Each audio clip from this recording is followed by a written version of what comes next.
A finales de los años 70, aproximadamente el 60% de la población mundial estaba bajo gobiernos socialistas de un tipo u otro. Los comunistas mandaban en China, Rusia, Europa del Este y gran parte de Asia. Los gobiernos socialistas del tercer mundo controlaban 30 países en Oriente Medio y África.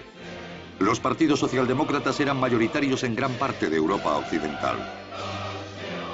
A pesar de todos sus problemas, el socialismo seguía en el poder.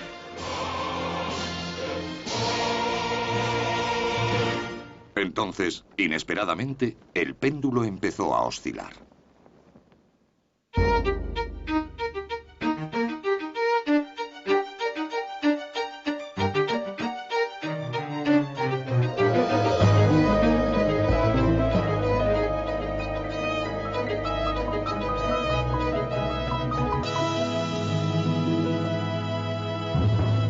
Socialismo, el paraíso terrenal. En 1986, el influyente sociólogo norteamericano Michael Harrington escribió estas palabras: la mayor parte del mundo llama a su sueño socialismo. A pesar de las matanzas cometidas en su nombre, el socialismo seguía ejerciendo un fuerte atractivo sobre la imaginación humana. Pero aún así, se acercaba el final de su permanencia en el poder. Hola, soy Ben Wattenberg. Bienvenidos al último capítulo de Socialismo, el paraíso terrenal. En este documental, las dos grandes potencias comunistas se alejan del socialismo con trascendentales consecuencias. En Occidente, para seguir en la brecha, los socialdemócratas se rebautizan como el Partido de las Empresas. En los kibbutz de Israel, la fe socialista es puesta a prueba por la modernidad, la prosperidad y los cambios generacionales. Comenzamos en China.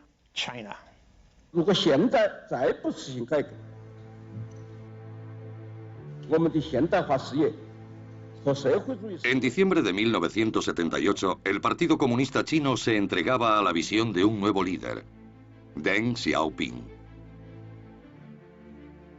Su plan para la China post-Mao comenzaba con lo que llamó las 4 modernizaciones: de la agricultura, la industria, la tecnología y la defensa. La diferencia con Deng Xiaoping es que él no era ideológico. No creía que pudiera introducir una utopía de la noche a la mañana, como pensó Mao. Se dio cuenta de que para llevar cambios a China había que hacer profundas reformas económicas. Al mundo socialdemócrata también le esperaban cambios. En la primavera siguiente, Margaret Thatcher se convertía en la primera mujer en el cargo de primer ministro de Gran Bretaña.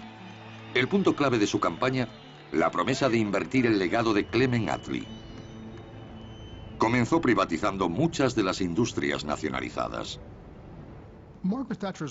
La elección de la señora Thatcher en 1979 fue un símbolo de los primeros triunfos de la revolución capitalista. Un año después, Ronald Reagan llegó a la Casa Blanca. Poco después de aquello, los regímenes socialistas de Francia y España dieron un giro a la derecha.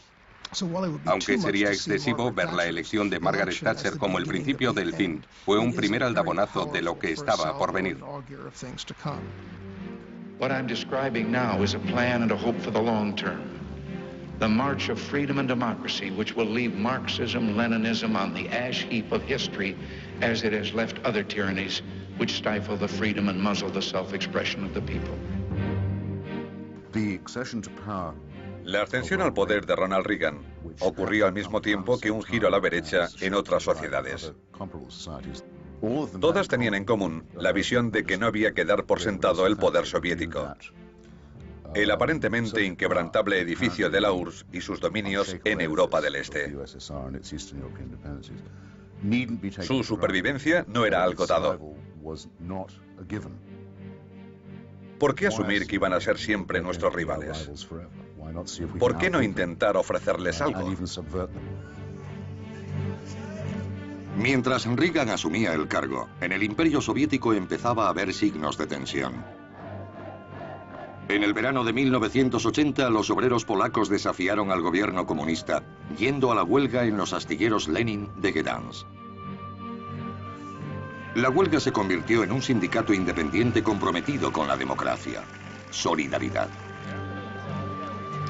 Pronto contaría entre sus miembros con 1 de cada 4 polacos.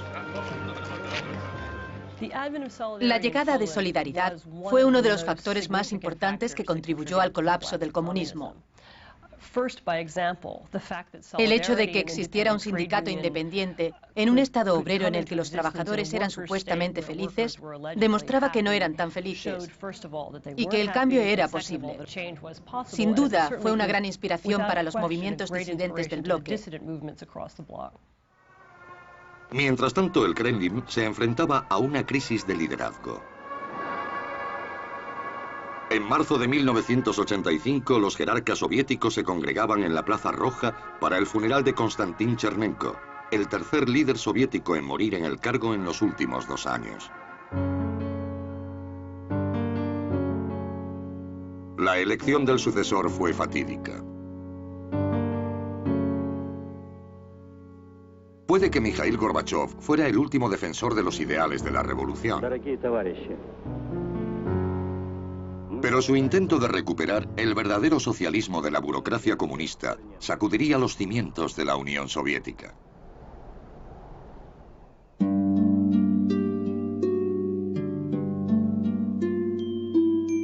Mikhail Sergeyevich Gorbachev creció en los años 30. Fue un periodo conocido como el Gran Terror. Bajo el mando del sucesor de Lenin, Joseph Stalin, millones de personas fueron detenidas y a menudo ejecutadas. Los especialistas afirman que al menos murieron 20 millones. Gorbachev era nieto de un rico campesino de los llamados kulaks, que fue arrestado y deportado. A principios de los años 30, los kulaks fueron colectivizados, o sea que los mandaron a trabajar en granjas colectivas. Los que no accedieron fueron deportados, ejecutados o enviados a campos de concentración. Su otro abuelo fue detenido en los años 30 y también estuvo en un campo. Creció sabiendo lo malo que tenía el sistema, lo ocurrido durante la época de Stalin. Y eso probablemente tuvo efecto en su política posterior. Cuando Gorbachev se convirtió en secretario general en 1985, sabía que el sistema soviético no solo era cruel, también era completamente ineficiente. Piense que se está preparando para el carné de conducir americano. Es un proceso difícil y muy tedioso. Imagine hacerlo todos los días. Así era la vida soviética. Todo el sistema estaba basado en gente que fingía trabajar y en un gobierno que fingía pagar. Se usaba mucha gente cuando lo que hacía falta eran más cerebros. La incompetencia, la sensación de no ir a ninguna parte, fue la sociedad que heredó Gorbachev. Pero para Gorbachev, el problema no era el sistema soviético, sino la forma en la que estaba siendo dirigido. El partido único, el socialismo de Estado, era, según Gorbachev, una elección libre y voluntaria de los rusos. Creía que así se podría relajar el control. Pero no pensaba cambiar algo que consideraba muy importante: la nacionalización de la economía, que para él era la base del régimen soviético. Gorbachev tenía un diagnóstico para lo que aquejaba a la economía soviética: la burocracia. Su prescripción para combatirla fue la perestroika. Perestroika significa reconstrucción, transformación de las cosas. Gorbachev pensó que era posible hacer todas esas cosas dentro del sistema centralizado que existía en la Unión Soviética. Ese fue su error. Gorbachev se dispuso a reducir el papeleo. Pero todo el sistema estaba hecho de burocracia. A pesar de los esfuerzos, parecía correr sin avanzar.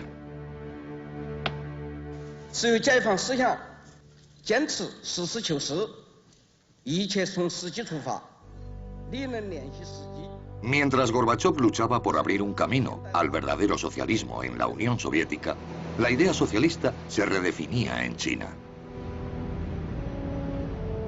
Deng Xiaoping afirmó que sus reformas estaban creando socialismo con características chinas. Muchos observadores pensaron que se parecía más al capitalismo.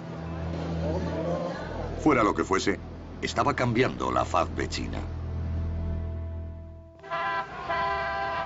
El país acababa de salir de uno de los periodos más devastadores de su historia.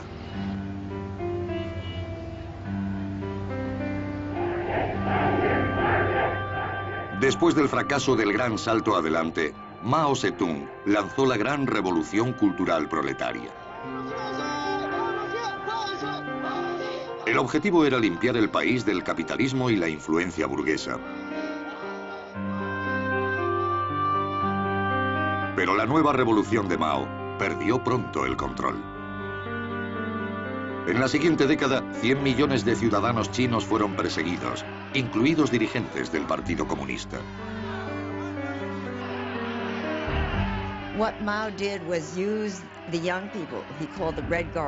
Mao usó a los jóvenes, a los que llamó la Guardia Roja, para echar a los líderes del partido, para que se rebelaran contra la autoridad, contra sus profesores, contra cualquiera que ostentara un cargo.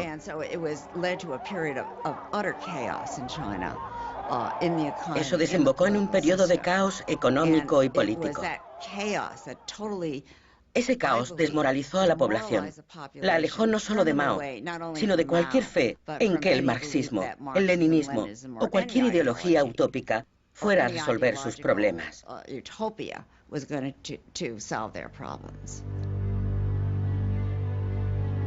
Deng había estado con el movimiento comunista desde el principio y fue uno de los consejeros más cercanos a Mao. Pero su pragmático punto de vista le había generado problemas más de una vez. Durante la Revolución Cultural fue expulsado 2 veces del poder. A su familia le fueron peor las cosas. La Guardia Roja empujó a su hermano al suicidio y su hijo mayor saltó por una ventana, lo que le provocó lesiones que lo dejaron parapléjico.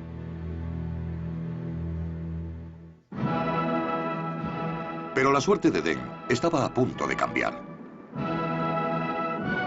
La muerte de Mao en 1976 dio lugar a una feroz lucha por el poder que terminó ganando Deng. Cuando murió Mao, Deng era el líder de mayor rango que quedaba. Varios murieron durante la Revolución Cultural. Regresó al poder con algunos de sus viejos camaradas comunistas que lo apoyaron y que estaban desilusionados con la política maoísta. Estaban abiertos a todo. No sabían lo que querían hacer. De hecho, el eslogan que usaron fue: "Tenemos que sentir las piedras mientras cruzamos el río para llegar al otro lado".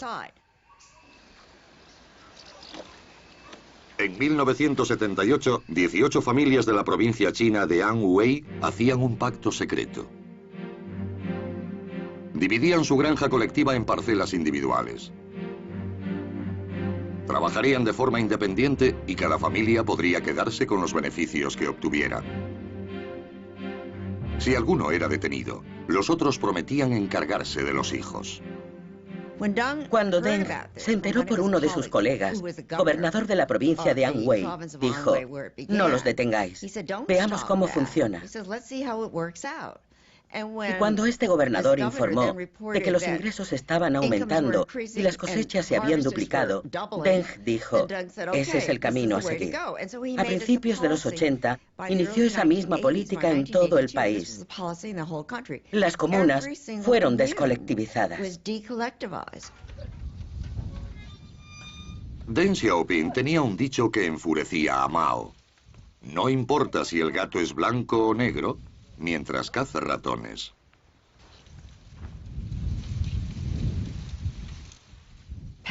Los campesinos recuperaron sus parcelas. Eso los animó a ganar dinero. Tenían un incentivo económico. Los pueblos empezaron a montar pequeños talleres y a fabricar a escala local. Después hicieron contactos con mercados internacionales. Empezaron a producir camisetas, calcetines y tejidos para mercados de ultramar. Fue un proceso gradual.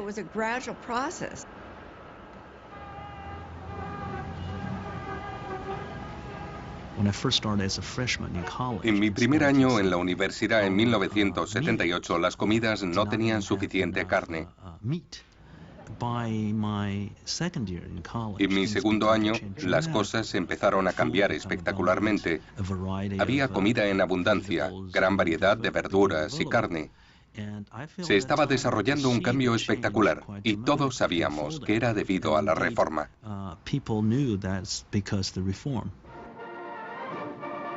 1984 marcó el 35 aniversario de la República Popular China.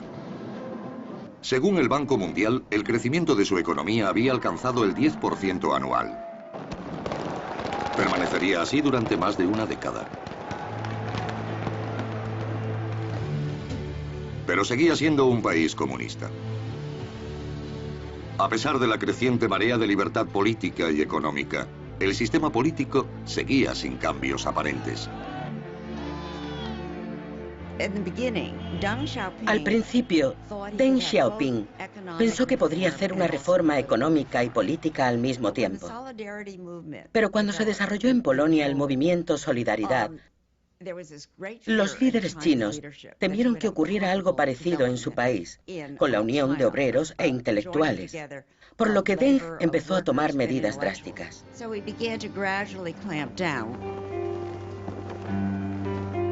El 15 de mayo de 1989, el secretario general soviético Mikhail Gorbachev subía a un avión con destino a Pekín.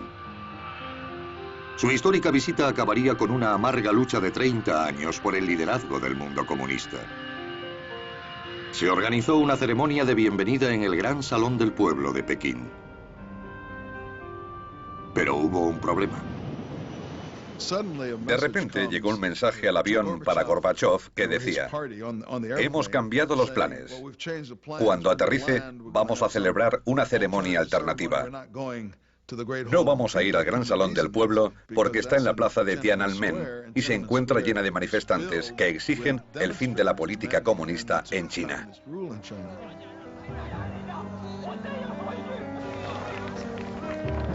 El tercer día de la visita de Gorbachev, 1 millón de personas ocupaba la plaza y las zonas circundantes.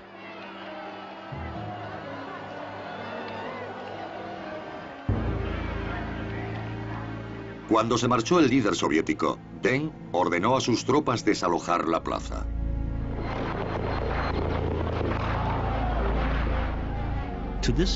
A día de hoy, seguimos sin saber el número exacto de personas que murieron en la masacre. Algunos dicen que fueron cientos, otros que miles.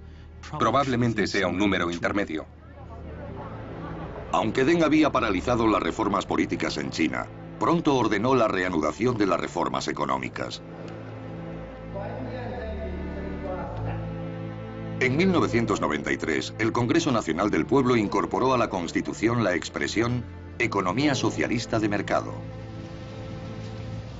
Pero el Partido Comunista seguía ostentando el poder. Deng es una figura compleja.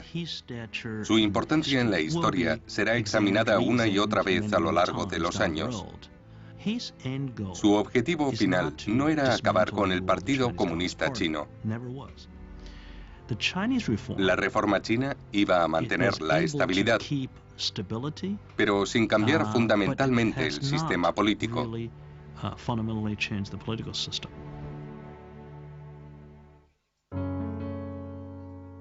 Deng y Gorbachev fueron dos reformadores radicales decididos a rescatar el socialismo. Pero tomaron caminos diferentes. Mientras Deng se centraba en revisar la economía, Gorbachev puso su atención en el sistema político.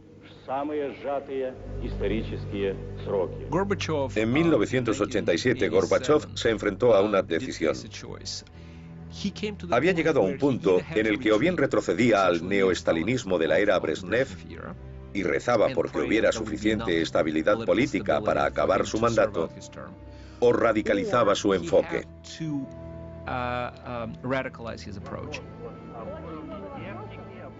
Nadie sabía a principios de 1987 que aquello desembocaría en una revolución. Se había cerrado el círculo. Lenin había revisado a Marx, quien creyó que el proletariado era socialista y que haría una revolución.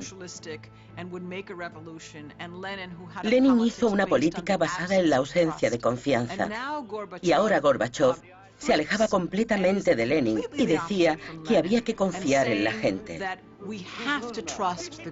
De otro modo, no habría socialismo ni régimen soviético.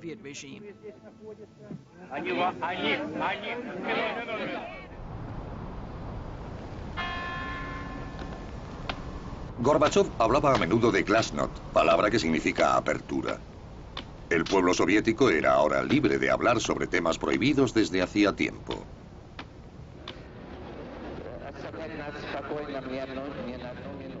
Por todos lados se hablaba de los crímenes de Joseph Stalin.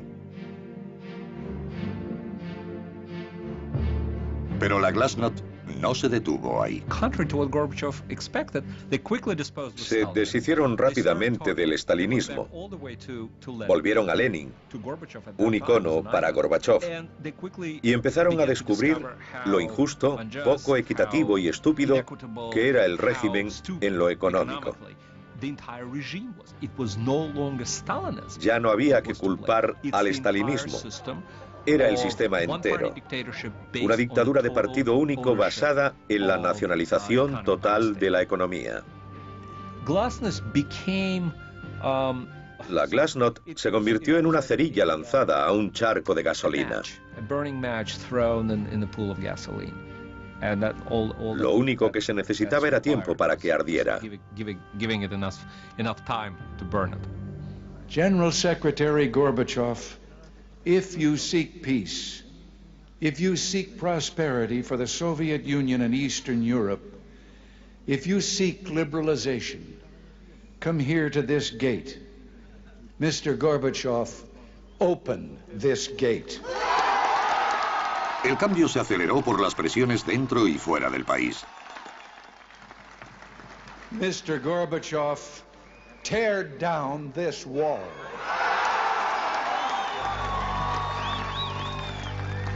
En marzo de 1989, la Unión Soviética celebró las primeras elecciones parlamentarias libres de su historia. Desaparecieron muchos peces gordos del Partido Comunista.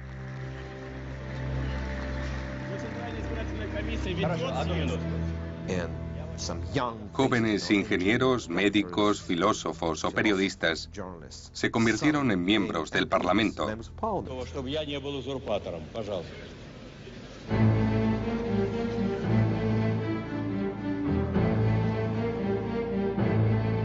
Pero 1989 no había hecho más que empezar.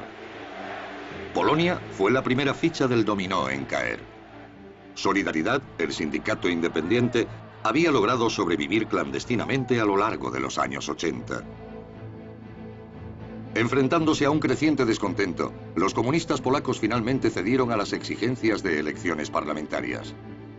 Se celebraron elecciones libres, pero hubo truco. Ciertos escaños se suponían garantizados para el gobierno y la oposición no podía desaprobarlo.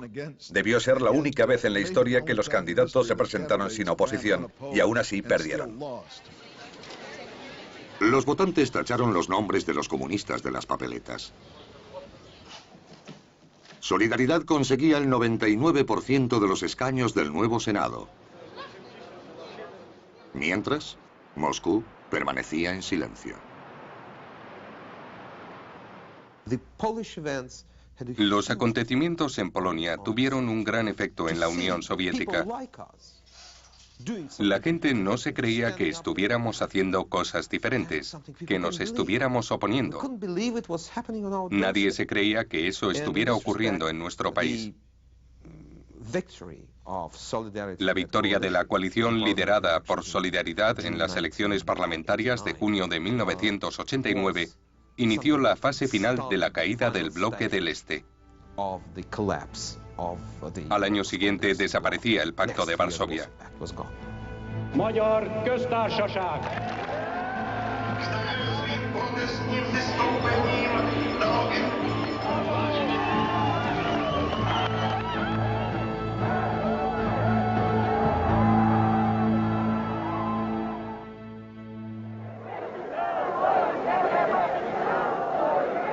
Muchas de las repúblicas soviéticas empezaron a reivindicar su independencia, mientras Gorbachov trataba de sentar las bases de una unión postsoviética de estados soberanos.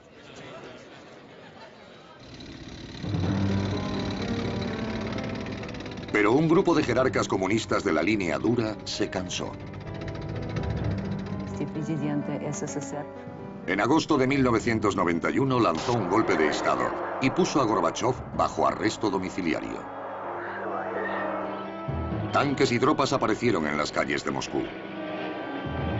En aquel momento, Konstantin Egert era reportero de prensa en la ciudad. Corrí a mi oficina en un periódico local. Teníamos la sensación de que habían vuelto. Sabíamos lo que teníamos que hacer. No iban a perdonar a nadie. Entonces ocurrió algo increíble. Cientos de miles de ciudadanos se lanzaron a la calle para resistir. Muchos de los soldados se unieron a ellos. No hubo estrépito, nadie rechistó. No ocurrió nada. El poderoso ejército, el KGB, la gente que había dominado el país durante 70 años, se ocultaba, huía. No había nadie que defendiera la ciudad, era un sistema sin defensas. En medio de todo estaba Boris Yeltsin, el recién elegido presidente de la Federación Rusa. Su popularidad eclipsaba a la de Gorbachov. Después de que fracasara el golpe, Yeltsin emitió un decreto que prohibió el Partido Comunista.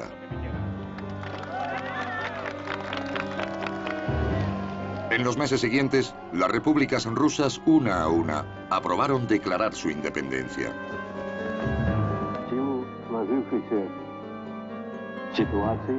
El día de Navidad de 1991, Mikhail Gorbachov dimitía como líder de la desintegrada Unión Soviética.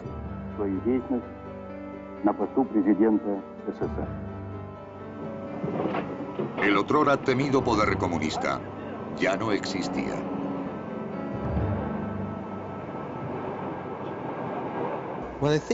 Cuando pienso en el destino del socialismo en otros países donde sigue existiendo, por ejemplo China, siempre recuerdo la experiencia de los años 80 en Rusia. Se llega a una esquina sin hacer ruido y se susurra libertad. Y el eco se repite por todas partes. No se puede detener. Es como una avalancha. Esa es mi impresión de ese tiempo. Con la caída de la Unión Soviética, terminaba también la era del socialismo totalitario. Pero la caída del comunismo significaba también el fin del socialismo. La caída del comunismo a finales de los 80, celebrada entonces como una gran victoria de la derecha y del capitalismo, y como una derrota del socialismo, creo que para el socialismo de Occidente fue un gran momento liberador, porque quedaba libre de esa contaminación, de esa culpabilidad por asociación de ideas. Actuaría sin depender de nadie, y eso privó a la derecha de buena parte de su arsenal. Los partidos socialdemócratas resurgían en toda Europa. A finales de los 90 gobernaban 12 de los 15 estados de la Unión Europea. Pero muchos de estos partidos se parecían cada vez menos a los socialistas del pasado. I do hereby declare that Anthony Charles Linton Blair has been duly elected. El revisionista más valiente fue Tony Blair, en Gran Bretaña, que llevó a los laboristas a una victoria aplastante en 1997. El partido, tal como lo había recreado Blair, estaba muy alejado del de Attlee.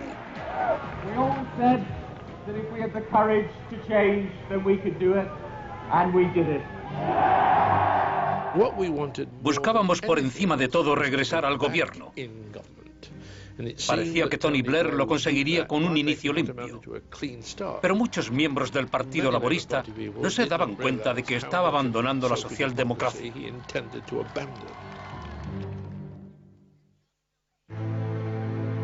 Tony Blair nació en Edimburgo, Escocia, y pasó la mayor parte de su infancia en el norte de Inglaterra. Su padre participó en política empezando como comunista y terminando como conservador. Líder de un grupo musical llamado The Ugly Rumors, Tony llegó a la política en sus últimos años de universidad. Era un rebelde, pero un rebelde prudente. También tenía una vertiente mucho más tranquila. Se había confirmado cristiano en la Universidad de Oxford. Tenía fe en la justicia social y en los valores de la política de izquierdas. Blair ganó su primer escaño parlamentario en 1983. Solo tenía 30 años. Pero se resistía a la marea nacional. Margaret Hilda Thatcher, Conservative Party candidate. Los laboristas estaban en su peor momento y la lista de su partido había sido derrotada por los conservadores.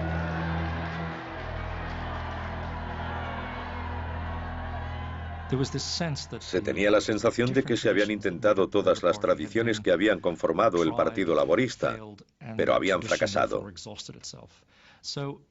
La tradición se había agotado. Gente como Blair tenía razón al pensar que debían rehacer el partido de arriba a abajo. En 1994, el líder laborista John Smith murió de un ataque al corazón. El partido recurrió a Blair. This man, our new leader, has got what it takes. He commands moral authority and political respect. He has the energy and vitality to win people over to Labour. And he scares the life out of the Tories.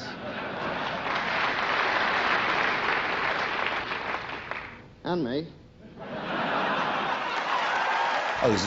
Fue una época muy emocionante. Había una especie de cruzada ferviente y estaba rodeado de asesores importantes. Fue emocionante. Pero a veces resultaba preocupante su actitud con el partido.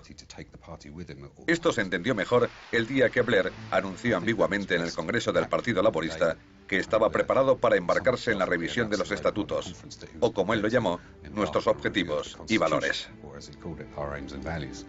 Let us say what we mean and mean what we say. Stop saying what we don't mean and start saying what we do mean, what we stand by, what we stand for. Puede que las palabras parezcan crípticas, pero todos los miembros del Partido Laborista supieron de lo que estaba hablando, de la cláusula cuarta, la parte de los estatutos que defendía la propiedad colectiva. Blair quiso dejar claro a los votantes que el partido ya no creía en ese tipo de socialismo. It is not the socialism of Marx or state control. We are the party of the individual because we are the party of community. It is socialism. Pero la cláusula cuarta llevaba instaurada desde 1918 y muchos laboristas no querían renunciar a ella sin luchar. La cláusula cuarta era algo totémico, un icono. A la gente no le gusta que se anden cambiando las cosas. Es como intentar cambiar el libro de Salmos de la Iglesia de Inglaterra. Provocaría todo tipo de controversias. Al año siguiente, los delegados laboristas se reunieron en el Central Hall de Westminster, donde se había aprobado la cláusula cuarta 77 años antes, para votar el nuevo lenguaje de Blair. For the new clause 4, 65.23% against 34%. El 65% estuvo a favor. Blair convenció al partido de que había que acabar con el lenguaje tradicional socialista de la cláusula cuarta, pero lo sustituyó por ambigüedades. Se puede leer una y otra vez sin saber a ciencia cierta lo que dice. Pero el significado de esa ambigüedad quedó claro en la práctica cuando Blair se presentó a primer ministro y llevó al Partido Laborista en una nueva dirección. La política por la que abogó en su campaña era cualquier cosa menos socialista. What do you think then the relationship should be between the trade union and the Labour government? Fairness, not favours. We're also putting forward proposals as to how we can involve the private sector as well as the public sector. It is a welfare to work budget. Tony Blair y el nuevo Partido Laborista consideraban fundamental dar la impresión de ser un partido seguro. El enfoque se reducía a unas cuantas cosas. Primero, distanciar al Partido Laborista de los sindicatos. Segundo, apelar a los votantes de clase media, que de otra manera votarían a los conservadores. Y finalmente hacer las paces con el mundo empresarial, con los mercados británicos y el capitalismo. Now know they've got a Labour Party that supports enterprise, that supports business.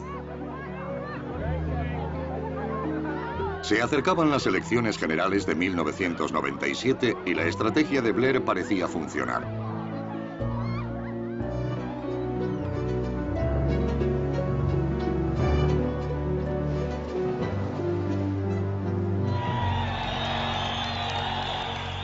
La noche del 2 de mayo de 1997, al acabar el recuento de los votos, los laboristas habían obtenido el mayor triunfo de su historia, superando incluso la victoria récord de Attlee en 1945. All over this country, there were people that were crying out for a sensible, mainstream, moderate alternative to the Conservative Party. Today, enough of talking. It is time now to do. Thank you. Blair fue reelegido en 2001.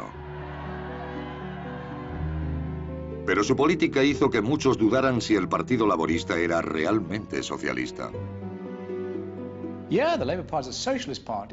El Partido Laborista es un partido socialista. El único problema es que no estamos seguros de lo que es el socialismo. Lo es en el sentido de que apoya una concepción de sociedad, de comunidad y de gente que tiene obligaciones y que defiende lo que para mí es la clave: que todo el mundo, dentro de la sociedad, tenga acceso a lo que la sociedad puede ofrecerle. Esa es la idea. Todos nuestros programas giran en torno a esa idea central. El primer ministro diría que el nuevo laborismo era una redefinición del socialismo. Yo creo que es un rechazo del socialismo. En la política de este partido tenían que cambiar cosas para satisfacer las demandas del mundo moderno, pero deberían haber seguido fieles a los principios básicos e intentar aplicarlos al mundo moderno. El primer ministro ha abandonado esos principios.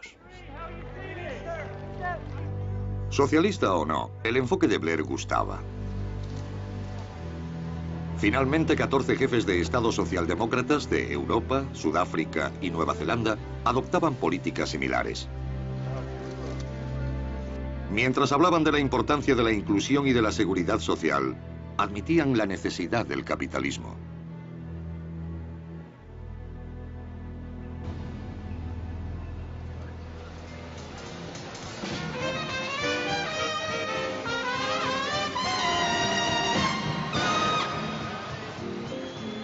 El triunfo de la libre empresa fue el tema central del primer baile anual capitalista de Bruselas.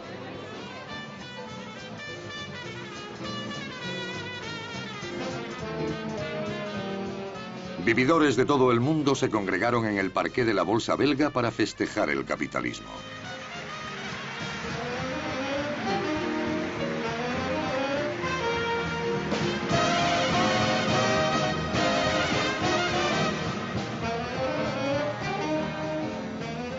El día antes del baile, algunos se reunieron para ver el futuro del socialismo.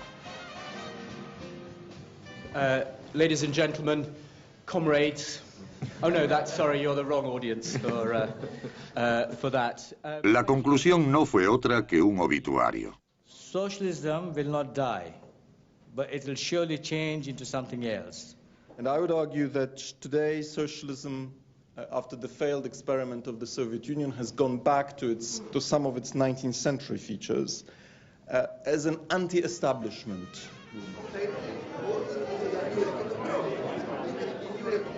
No creo que el socialismo haya muerto, porque no creo que lo haga nunca lo que impulsa a la gente a la izquierda: el deseo de controlar e interferir en las vidas de otras personas.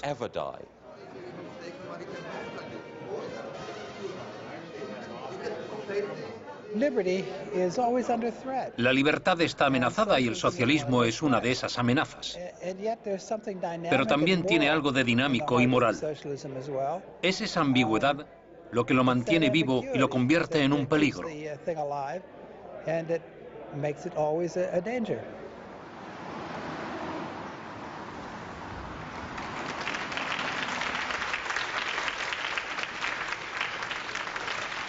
En la 21ª Conferencia Anual de Estudios Socialistas en Nueva York, prevaleció un punto de vista muy diferente. We think that the break of the Soviet Union and the fall of the wall affected all the left.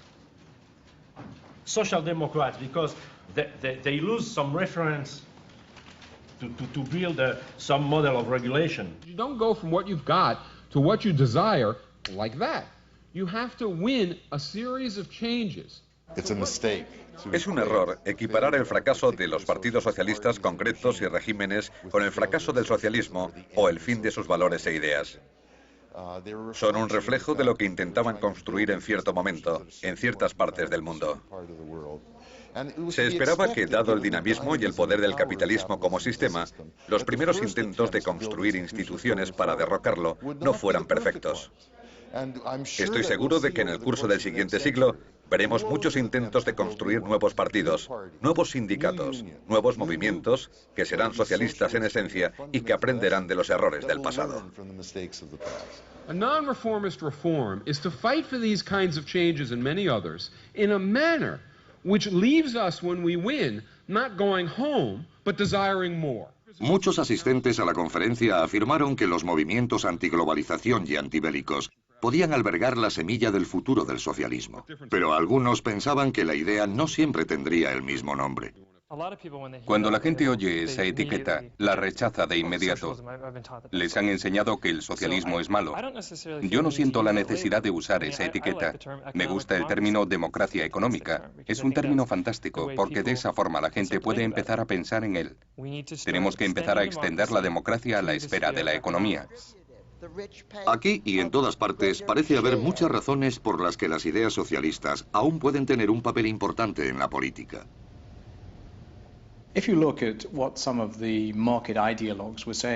Cuando cayó el muro, los bailes de victoria de algunos ideólogos del mercado eran tan exagerados que me recordaban a los antiguos marxistas que creían haber descifrado el secreto de la historia. Pero no se descifra porque te tropiezas con nuevos problemas. El mercado ganó en la medida en que no había una alternativa organizada. Pero no ganó en cuanto a que siguen teniendo que elegir entre una economía de mercado o una sociedad de mercado.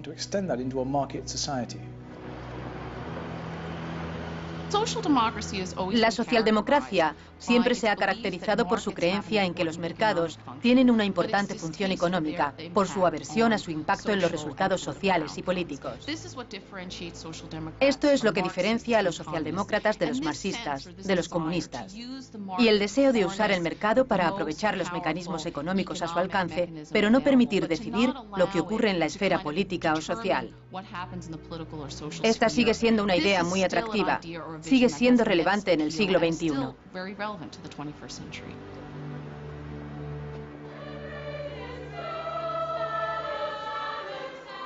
Comienza el nuevo siglo.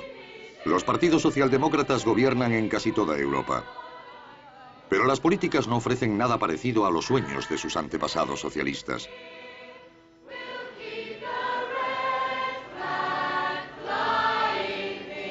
La búsqueda para rehacer la naturaleza humana y crear un paraíso terrenal ha sido abandonada en aras de la política electoral. Socialdemocracia o socialismo democrático son términos contradictorios.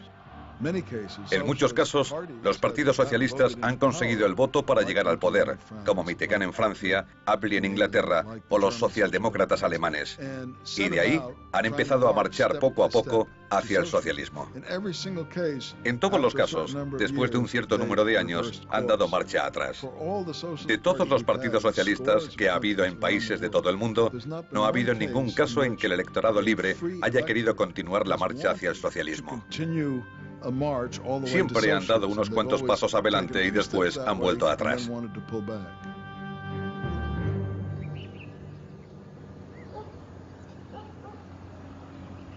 El socialismo que más avanzó democráticamente fue el de los kibbutz de Israel.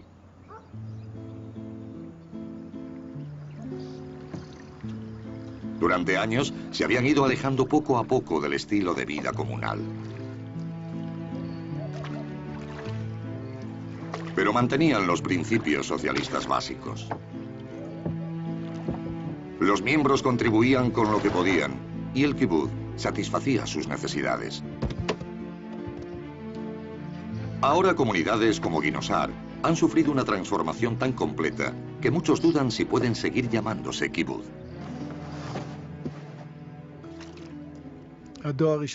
La primera generación siguió nuestros pasos, la segunda algo menos. Y la tercera, la que está ahora en el kibutz, es completamente diferente. Todo empezó a finales de los años 70, cuando el gobierno de Israel pasó a los conservadores y el movimiento perdió gran parte del apoyo económico que lo mantenía. Cuando una crisis golpeó a Israel en 1985, las colonias se encontraron con créditos que no podían pagar. Hasta 1985, un miembro del kibutz siempre podía pensar, hay problemas. No sabemos si nuestro modo de vida es mejor que el del resto del mundo, pero funciona. Después de la crisis económica ya no pudieron decir lo mismo. A finales de los 70 y principios de los 80, los primeros niños nacidos en los kibutz habían crecido y tenían hijos y nietos. Ahora ya no existía la tarea urgente de reconstruir una nación. Las generaciones jóvenes estaban desilusionadas con ese estilo de vida. El movimiento compartía con otros socialistas la idea de que la gente era producto de su socialización. Si se educaba a esa gente en un sistema de justicia plena, se podría crear un hombre nuevo. Una persona carente del individualismo egoísta que pensaría y viviría para el bienestar del grupo como un todo. Pero terminó siendo todo lo contrario.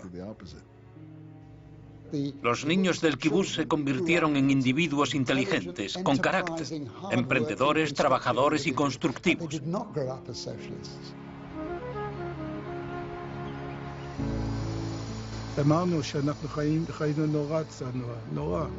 Vivimos una vida muy austera, la mayoría, pero eso no afectaba a los niños.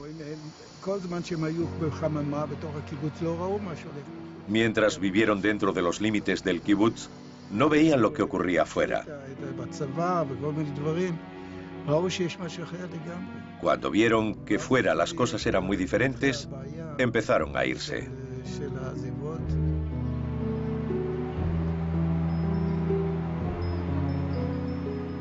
La hija de Moshe Abes, Noah, fue una de las que abandonó.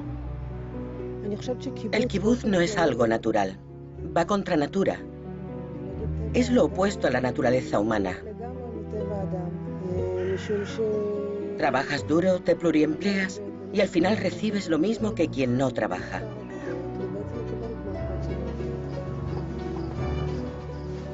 Para mantener a los buenos trabajadores, Ginosar y otros kibutz empezaron a pagar salarios, basándose no en las necesidades, sino en el valor de mercado. Empezaron a contratar mano de obra extranjera para los trabajos peor remunerados. Trajeron asesores del exterior que decidían el salario mensual del jardinero, el salario del profesor de escuela, de las cuidadoras del jardín de infancia. Todo el mundo tenía su salario. Ese fue el cambio crucial en el kibutz, cuando los miembros dejaron de recibir lo mismo. Cuando el principio de todos según su capacidad a todos según sus necesidades cambió y la gente recibió lo que realmente merecía.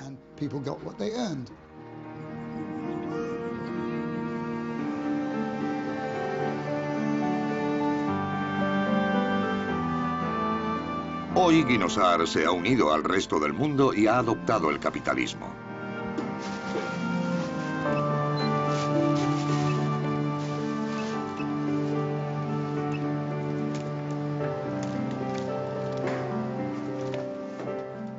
Como las 3/4 partes de los kibutz, trabaja para transformar la propiedad comunal en individual.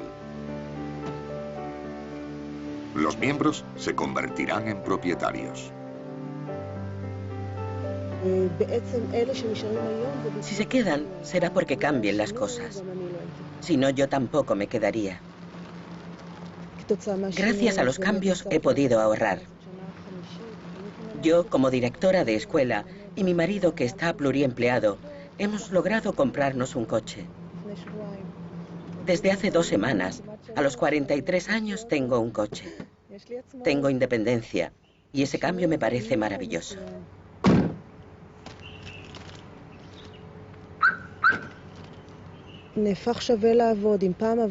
Ahora merece la pena trabajar. En el pasado trabajamos por los valores, pero ahora hay valores nuevos. Todos somos seres humanos y el valor supremo es el dinero. Y la calidad de vida. Y la promesa a nuestros hijos de que recibirán algo. Todos estos cambios han hecho que muchos se pregunten si los kibutz se convertirán poco a poco en barrios con una herencia socialista.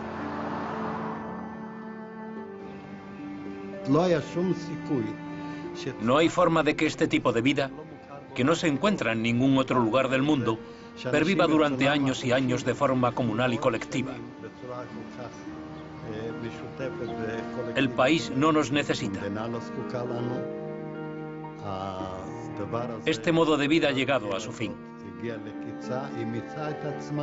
Se ha agotado. El kibutz ha llegado a su fin.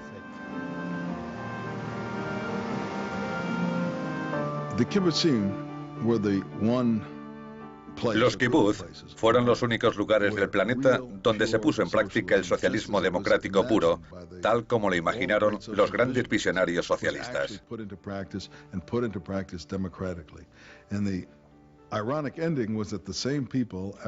El irónico fin fue que después de unos años, la misma gente votó democráticamente alejarse del socialismo y organizarse de otro modo. Esto es la prueba final de que el socialismo, no el impuesto como en China o Rusia, sino el adoptado voluntariamente por la sociedad, es simplemente algo imposible. La gente no estaría satisfecha viviendo así. Como pueden imaginar, yo no soy socialista, aunque aplaudo algunas de las reformas que han hecho. Pero mientras pienso en el socialismo, mis pensamientos siguen regresando a Norteamérica. Al mismo tiempo que la doctrina socialista empezaba a tomar forma en el continente europeo, un grupo de antiguos colonos británicos también imaginaba una nueva sociedad. Pero tenían en mente algo diferente. Los fundadores de Norteamérica adaptaron el sistema a la gente tal como es, no como debería ser en un mundo ideal en el futuro. Y ese sistema ha visto el ascenso del socialismo y ahora su declive. El capitalismo democrático no es perfecto, pero funciona mejor que otros sistemas conocidos. Para los que quieren mejorar el mundo, es algo a tener en cuenta. Gracias por su atención. Soy Ben Wattenberg.